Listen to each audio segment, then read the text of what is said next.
Saya akan menceritakan kembali tentang posisi strategis Indonesia sebagai poros maritim dunia. Poros maritim adalah gagasan strategis yang diwujudkan untuk menjamin konektivitas antar pulau. Ada 5 pilar utama yang menjadikan Indonesia sebagai poros maritim dunia. Ini adalah pembangunan kembali wilayah maritim di Indonesia. 2. Komitmen menjaga dan mengelola sumber daya laut dengan fokus pembangunan kedaulatan pangan laut. 3. Komitmen mendorong pembangunan infrastruktur dan konektivitas maritim. 4. Diplomasi maritim yang mengajak semua mitra Indonesia untuk bekerja sama pada bidang kelautan. 5. Pembangunan kekuatan pertahanan maritim. Letak Indonesia yaitu 6 derajat lintang utara sampai 11 derajat lintang selatan dan 95 derajat bujur timur sampai 141 derajat bujur timur.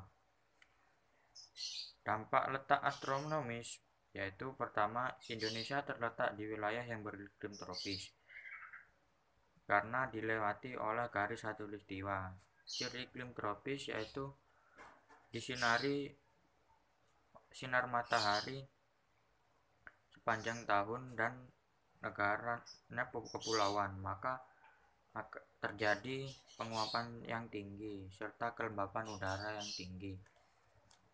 Curah hujannya juga tinggi, otomatis tanahnya juga subur.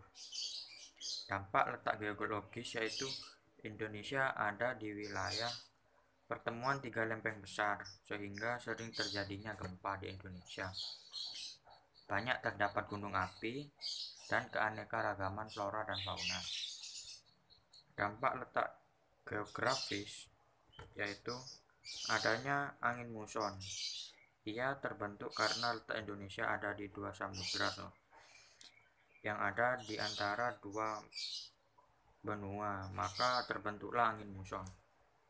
Batas-batas wilayah Indonesia, batas darat batasnya adalah Malaysia yang berbatasan dengan wilayah Kalimantan, Papua yang berbatasan dengan Papua Nugini dan Timor Leste. Jalur transportasi di Indonesia adalah wilayah strategis. Di sini Indonesia terletak jalur pelayaran internasional, berarti ketika orang-orang lewat Indonesia pasti akan lewat laut.